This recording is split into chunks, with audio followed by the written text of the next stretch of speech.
Guys আমি কলেজে চলে এসে যে দেখতেই পাচ্ছ এটা হচ্ছে আমাদের কলেজ। তো এসেই দেখি সবাই চলে এসেছে। তো তারপরে দেখি স্যার একটা নোটস পাঠিয়েছে, তো সেইগুলো সবাই লিখছিল। তারপরে আমিও লিখে নিলাম। তারপরে ক্যান্টিনে চলে গেলাম আর সবাই ভাত খাচ্ছিল আর আমি খেয়ে নিলাম এগ রোল। তারপরে পেট ঠান্ডা করার জন্য আইসক্রিম নিয়ে নিয়েছি। আর যে সাথে আইসক্রিমটা বেরোচ্ছিল না সেই জন্য ও জোর করে বের করছিল। তারপরে এই যে আমরা রুমের ভিতরে চলে এসেছি আর এই যে বাইরেটা দেখো কত সুন্দর লাগছে। আর আজকের ওয়েদারটাও খুব সুন্দর ছিল। তারপরে আমরা বাড়ি চলে যাচ্ছি, যার পথে এই আয়নাটা দেখতে পেলাম আর সাথে এই যে আমাকে কি কি বলছিল জানো।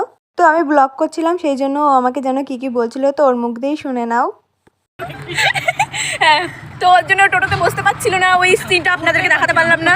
তো পরে যখন আবার উঠবে তখন দেখাবো। তো ততক্ষণ till then tata bye bye. তো কলেজের থেকে আসার পথে এই যে দেখো কত সুন্দর সুন্দর ঝুড়ি দেখতে পাচ্ছ। আর তারপরে এইদিকে দেখো কত সুন্দর সুন্দর জামা উঠেছে। আর দেখো বৃষ্টিতে কাদা কিভাবে জমে রয়েছে। তো আমরা সেখান থেকে দেখে দেখে চলে আসলাম। তারপরে এই যে এখন আমরা চা খাবো।